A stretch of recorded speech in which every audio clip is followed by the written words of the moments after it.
संगवारी हो जय जवान माय लोकेश हमारे पूरे मोर यूट्यूब चैनल अनुराग बाबू ब्लॉग सीरीज में आप मेरा स्वागत है। संगवारी हो हम आज जाकर संगवारी हो मन को एक बहुत ही बेहतरीन प्राचीन जगह है। संगवारी हो जहाँ बहुत बहुत सुखा सुखा ढंग ले मंदिर बने हैं, बहुत भव्य पुराना पुराना मंदिर बने हैं। तो चलो दिखाते हैं संगवारी हो आप मोला मन को दीप के जगह घुमाथन दिखाथन। तो वही हम निकलते हैं संगवारी हो अपन गाँव से, अपन गाँव का हमारे गाँव का दमन मध्य तो वैसे नहीं कुछ है जगह। तो हम कुछ ही देर में पहुंचे संगवारी हो नवागढ़ से हम कुछ ही देर में पेट्रोल तो डला के निकल गए संगवारी हो जाए पर। ये देखो अब नवागढ़ के आखिरी व्यू जहाँ थाना है, ये तरफ थाना है संगवारी हो, और यहाँ से हम आगे निकल चुके हैं।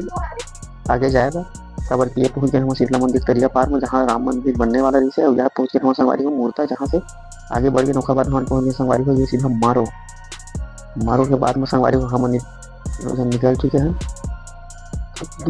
मारो की बहुत ही बेहतरीन जगह। मारो से थोड़ा सा आगे जावे बैतरपुर से ओवर भी नहीं सकते, नीचे जावे तो संगवारी हो जावे मनकुदीप वाले रास्ता।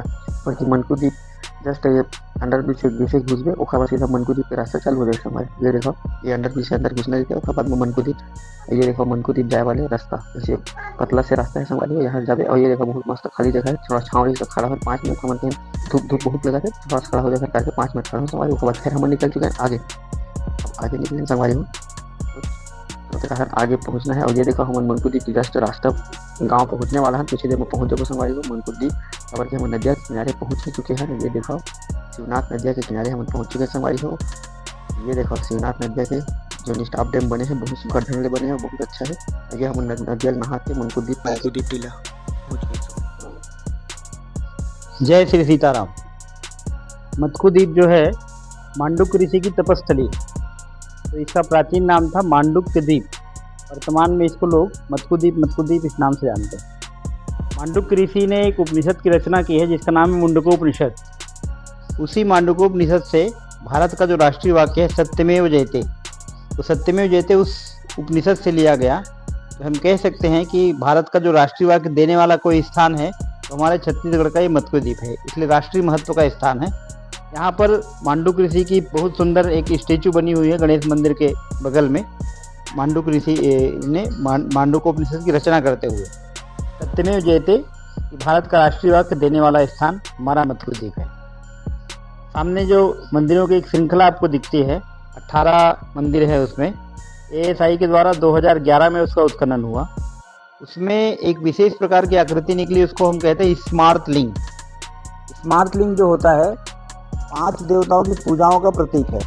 आदि शंकराचार्य जी ने 8वीं शताब्दी में पैदल चल करके पूरे देश भर के संतों को और उस समय के विद्वानों को एकमत किया कि सनातन को एक सूत्र में बांधे रखने के लिए हमको कुछ करना पड़ेगा। एक तो 4 मठों की स्थापना की भारत के चारों कोनों में। दूसरा काम उन्होंने किया, 5 देवताओं की पूजा की अनिवार्यता उस समय से बनी। 5 देवता जो है शिव, विष्णु, गणेश, सूर्य और शक्ति, जब प्रतीक रूप में या लिंग रूप में रहते हैं तो उसको स्मार्त लिंग कहते हैं। उसकी जो कार्बन डेटिंग हुई है उसके अनुसार वो 11वीं शताब्दी का है, यानी 1100 वर्ष पुराना। अभी 21वीं शताब्दी चल रही है। इतना पुराना स्मार्त लिंग अभी तक ASI को और कहीं नहीं मिला है। तो हम कह सकते हैं विश्व का प्राचीनतम स्मार्त लिंग कहीं आपको दर्शन करना है तो मत्कुद्वीप आना पड़ेगा। स्मार्त लिंग के साथ साथ जिन देवताओं के मैंने नाम लिए उन सब देवताओं की मूर्तियाँ भी मिली। यहाँ पर जो 18 मंदिरों में से एक मंदिर में गरुड़ पर आरूढ़ लक्ष्मी नारायण जी की बहुत सुंदर मूर्ति है।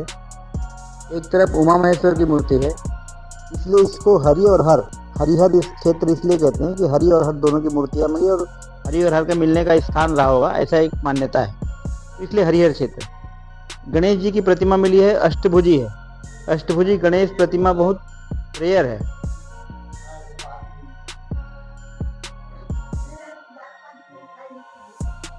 अष्टभुजी जो गणेश प्रतिमा है वो रेयर है, वो यहीं मिलती है और उसका बहुत सुंदर मंदिर आपके सामने बन गया है। सूर्य का मंदिर की आवश्यकता नहीं, सूर्य प्रकट देवता है। यहाँ पर देवी का कोई मंदिर नहीं, लेकिन वहाँ मंदिरों में से एक मंदिर में बहुत सुंदर महिषासुरमर्दिनी की मूर्ति निकली। हमारे यहाँ मंदिर नहीं होने के कारण जो मंदिर का निर्माण चल रहा है वो देवी का मंदिर। उस देवी के मंदिर में आसपास के गांव की जो ग्राम देवी है, शीतला, महामाया, शक्ति, जो भी देवी देवता है, उन देवी देवताओं की जो चरण पादुका है वो मंदिर की परिक्रमा पथ में हम लगा करके 51 देवियाँ और मत्कुद्वीप मिलाकर 52 शक्तिपीठ का केंद्र हम बना रहे हैं। ऐसे 5 देवताओं की मूर्तियाँ भी आपको दर्शन होंगे। स्मार्ट लिंक का दर्शन हो। ये हमारी रामाश्रय कुटिया में पिछले 4 साल से अखंड रामचरितमानस का पाठ होता है। आप देख रहे बच्चे पढ़ते हैं 24 घंटे दिन रात ऐसा। तो ये रामचरितमानस के पाठ का केंद्र है। यहाँ पर की जो पेड़ पौधे हैं मटकू द्वीप का, जिसको हम बायोडाइवर्सिटी बोलते हैं, वो भी यूनिक है। जिस प्रकार के पेड़ पौधे यहाँ मिलते हैं अन्यत्र बहुत कम मात्रा में मिलते हैं। इंद्रजौ का पेड़ है जो डायबिटीज की दवा बनती है। पुत्र जीवा है जो निसंतान दंपतियों के लिए दवा औषधि बनती है। एक वरुण करके पेड़ होता है जो थायराइड की दवा का काम आता है। ऐसे अनेक प्रकार की औषधियों का पेड़। मैं आपके चैनल के माध्यम से ये बताना चाहता हूँ कि इतना सुंदर जो द्वीप है ये केवल प्राकृतिक दृष्टि से ही नहीं, और इसने ये बहुत बड़ा तीर्थ भी है। अभी प्रयागराज में कुंभ हुआ, यहाँ पर का जो वास्तु है ये प्रयागराज जैसा ही। प्रयागराज में गंगा यमुना सरस्वती 3 नदियाँ मिलती है।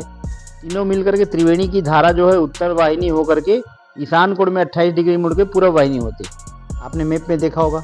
मटकू द्वीप में भी आप देखेंगे तो शिवनाथ ने स्वयं की अपनी 3 धारा बनाई। 3 नदी नहीं है, एक ही नदी है, लेकिन उसकी 3 धाराएं बनी और तीनों धारा जब सामने मिलती है तो ये भी ईशान कोण में 28 डिग्री मुड़ करके पूर्व वाहिनी हो जाती है। तो जो वास्तु प्रयाग का है वो यहाँ पर भी है। काशी विश्वनाथ में गंगा उत्तर वाहिनी है, यहाँ पर शिवनाथ उत्तर दिशा की ओर बह रही है। और पूरा द्वीप का जब आप ड्रोन से फोटो लेंगे शिव जी की जो जलहरी होती है, शिवलिंग की जलहरी, वैसी इसकी आकृति आती है। इसी साक्षात शिव स्वरूप है। अयोध्या में सरयू उत्तर वाहिनी है, नासिक में गोदावरी उत्तर वाहिनी इसलिए वो तीर्थ है, चित्रकूट में मंदाकिनी उत्तर वाहिनी इसलिए वो तीर्थ है, अपने छत्तीसगढ़ का राजिम में महानदी उत्तर वाहिनी इसलिए वो तीर्थ है। ऐसे बड़ा ही तीर्थ है, लेकिन हम सब उसको समझ नहीं पा रहे। केवल एक पिकनिक स्पॉट का काम है, घूमने आ जाओ, इस टाइप से लोग कहते हैं। लेकिन हमारे सनातन के बहुत बड़ा एक केंद्र रहा होगा, उसका प्रमाण है इतने सारे मंदिर। और यहाँ की जो सैटेलाइट से यहाँ का सर्वे हुआ है ना, उसके माध्यम से पता चलता है कि 100 से अधिक मंदिर है। उसमें केवल आपको 18 दिख रहे हैं अभी, मतलब अभी भी 90 मंदिर नहीं होते, 108 की माला होती है। ऐसे मंदिरों का और सनातन का बहुत बड़ा केंद्र रहा होगा। इस केंद्र को कैसे हम बचाएं, संरक्षित करें, इस पर हम सबको ध्यान आना चाहिए। मुझे लगता है जब कोई भी गैदरिंग होती है, कोई कार्यक्रम होता है, कोई मेले का आयोजन होता है, तो द्वीप को कैसे संरक्षित करना चाहिए, इस पर विचार करना चाहिए। यहाँ पर लोग अधिक मात्रा में आते हैं, मेले के माध्यम से आते हैं। ईसाई समाज का मेला होता है तो केवल पेड़ काटने का काम करते हैं। आज तक उन्होंने एक घास नहीं लगाया। तो ऐसे जो बड़े पेड़ों का जंगल है तो जंगलों को बचाना चाहिए, क्योंकि पेड़ हम नहीं लगा सकते, बिल्डिंग तो बना सकते, लेकिन पेड़ तो प्रकृति पैदा करती है। ऐसे पेड़ पौधों को बचाना चाहिए। अनसुईया उइके जो हमारे छत्तीसगढ़ की राज्यपाल थी, उन्होंने इनको पर्यावरण तीर्थ घोषित किया है। उसके बाद भी यहाँ की जो दशा दिख रही है, तो ऐसे गैदरिंग के माध्यम से पन्नी डिस्पोजल कितने की जो गंदगियाँ दिखती है, कि कैसे हम संरक्षित और सुरक्षित कर सके। हमारी धरोहर को हमको ही बचाना पड़ेगा। इस पर भी हम सबका ध्यान में आए। आपके चैनल माध्यम से मैं यही कहता हूँ कि इस द्वीप को अपने सनातन का बहुत बड़ा केंद्र हम लोग मान करके, जैसे पवित्र स्थान में हम लोग जाते हैं, जूते चप्पल उतार के जाते हैं, वहाँ की पवित्रता का ध्यान रखते हैं, वैसे ही इस स्थान में अपवित्र करने के लिए, मांस मदिरा का सेवन करने के लिए ना आए। यहाँ के द्वीप के महत्व को समझ करके, यहाँ के तीर्थ के भाव को समझ करके इसका सेवन करें, ऐसा मुझे लगता है। आपने मुझसे यहाँ की जानकारी पूछी, इसके लिए धन्यवाद।